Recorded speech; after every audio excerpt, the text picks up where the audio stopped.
Wondering if you should put Mercure in your team? Why not take a look at how he performs in Arena before deciding? Let's go! 7K Dreamer please. Hi guys, welcome back to my channel. Today we'll be looking at Mercure, and if you want to see more of such videos, do remember to subscribe to my channel and like this video. So for this first match, I have equipped him with double speed, double HP, Guardian Ring with evasion, speed, cooldown, immunity and increased awakening gauge dual, and 3 immunities and with his exclusive item unlocked. So I'll put all the equipment down on the screen as we go through each match at the beginning of each match, so you guys know what I'm actually using, okay? So I'll be going through his skill sets along the way. We'll start with his passive. His passive is very simple. Actually, he's agile, he has berserk, and he also gives all magic type allies immunity to death. Okay, so I know that actually this immunity to death thing is actually causing kind of a debate. Okay, why is Netmarble actually killing the death team? So here he uses Stolen Darkness, which actually does 300% in total, has exploit vulnerability and critical hit. So exploit vulnerability means that it will do greater damage and it also will not miss. Okay, so as you can see, he has already charged up his awakening bar because I gave him increased awakening gauge charge speed. So Dark Liberation here actually also does 300% but has piercing and critical hit, exploit vulnerability as well, and also has priority effect to decrease hit shield buffs. So his exclusive item, okay, there are 2 stages. For his awakening seal, if you unlock his exclusive item, it will actually do silencing as well, and for his level 50 unlock, it will actually allow him to reduce hit shield buffs even for his normal skill, which is Stolen Darkness.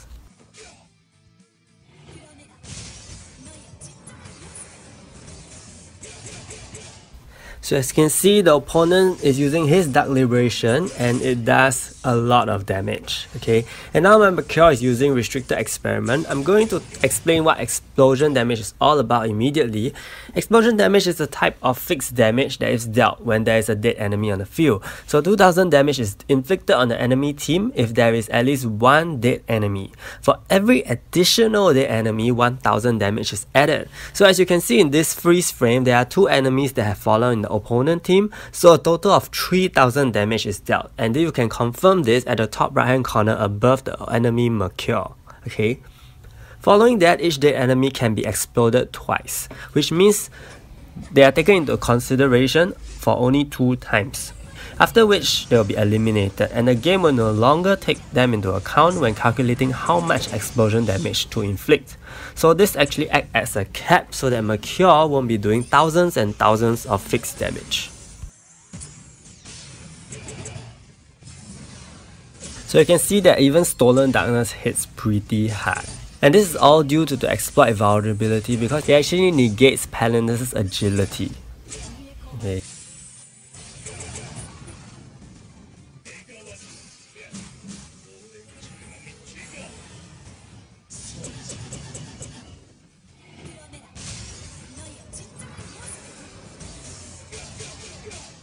So at the end of the match, do you see that black aura in the enemy field? That is actually the explosion count.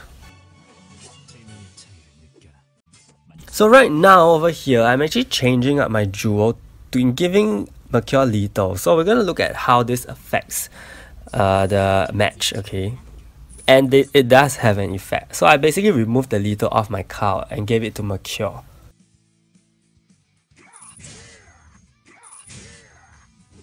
So as you can see, Mercure actually goes first, and him using Restricted Experiment is actually really good because it reduces turn, reduces buff durations.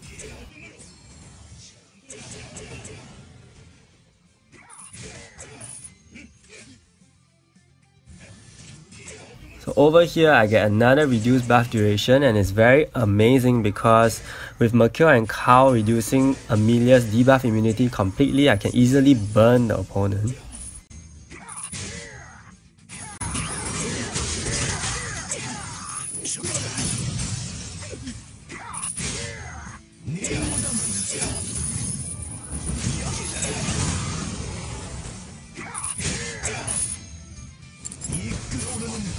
So Hao does have very high lethal himself. That's why he keeps moving, and that is fine, that is fine.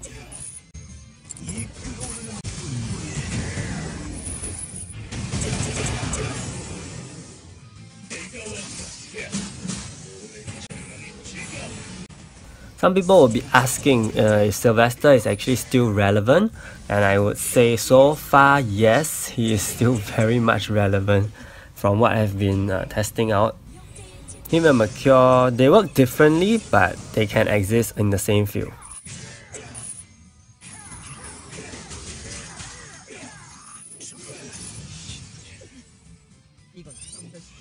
So Palinus is still killing it.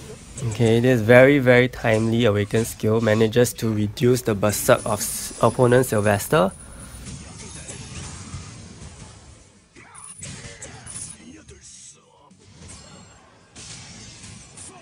So the Dark Liberation again hits super hard.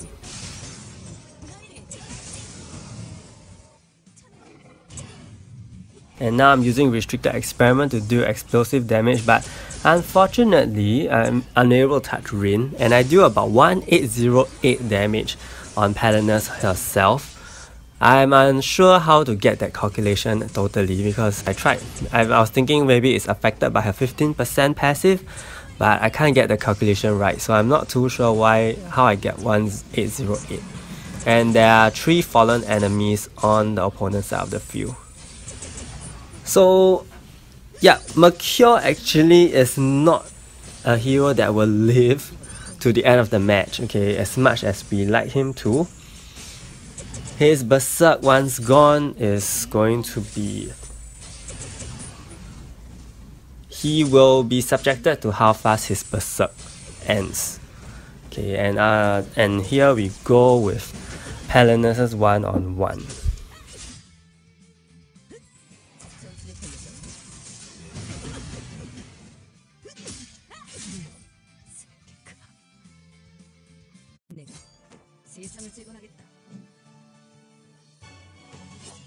So moving to the final match. Before, there's a bonus match right at the end, okay? The bonus match, pretty special, that's why I included it. So this is the final match. I'll be talking about Mercure. We'll be looking at how fast he actually goes into his berserk right here. So again, due to the lethal, he uses Restricted Experiment first, which is very good, because both his skills are actually very good. If he uses his Stolen Darkness first, he can actually remove hit shield buffs. If he uses Restricted Experiment, he reduces turn buff duration. He reduces buff duration. So both are really useful and very good for him to go first.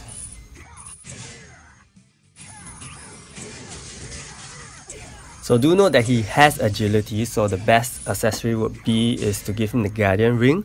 This will actually cause the enemy to need to hit him 7 times with 7 different skills. So I've put up what I feel should be ideal for him.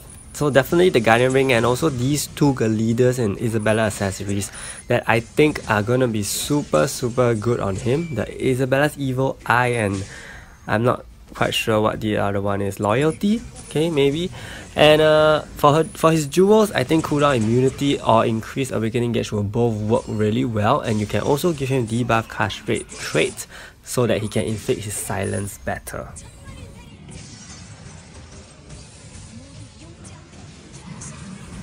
As you can see here, my Mercure has gotten into berserk, and his silence doesn't seem to work very well. I'm not sure if it's the rate or what, or the opponent have given immunity already. Yeah, but I haven't seen much of the silence going on.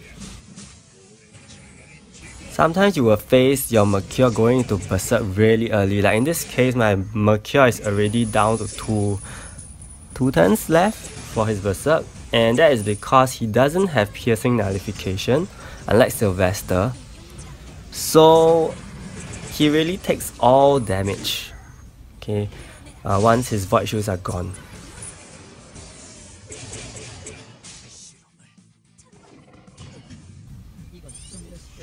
So here I get a very timely Palinus passive, Palinus Awakened skill I mean, which reduces the berserk on the opponent Sylvester and Mercure concurrently.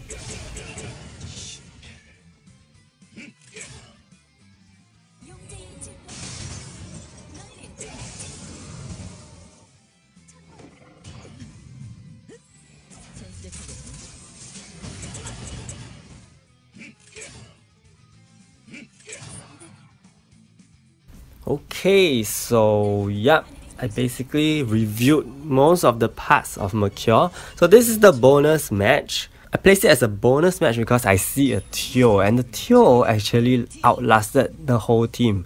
Okay, on the opponent team, the Tio was the last one standing. So I think this will be pretty interesting for you to watch. So do enjoy it.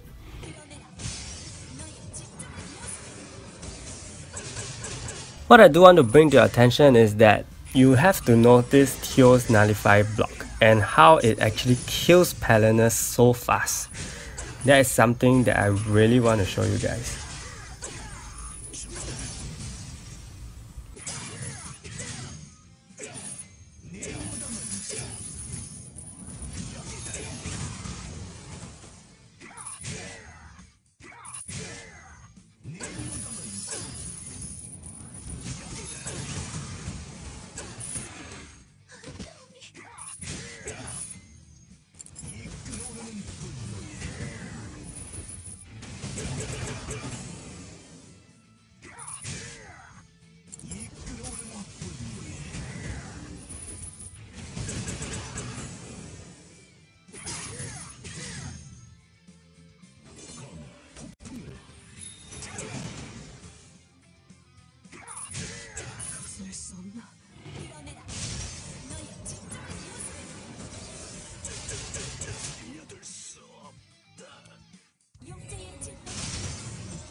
So he attacks and then it hits Palinus. Okay. His Wild Fury hits Palinus. And her heal amount goes down really quickly.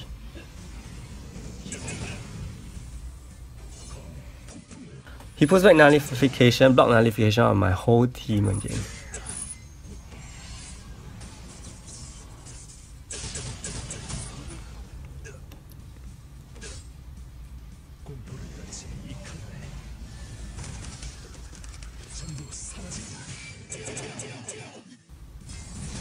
So my Mercure here, even though it's doing a lot of work, but it's actually not doing anything because Tio's defense block is up.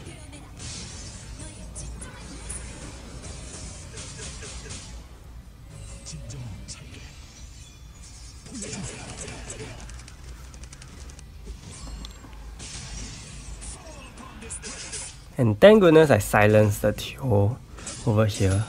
But do you see that amount of damage from the Wild Fury? It just killed my Palinus instantly. I just think she still had 2 heals, but I have no idea what happened. It just killed her instantly. That was crazy. Okay, so that was the bonus match. I hope you enjoyed it. Maybe it will give you a consideration of putting Tio back on your team. Thank you for joining me in this hero review of Mercure's remake. I hope you enjoyed it and I hope you enjoyed the battles you have watched. If you do give this video a like and do subscribe to my channel for more of such content. I'll definitely be doing a live stream sometime this week with his remake in Arena, and hopefully we get to see more cool matches. Thank you and see you!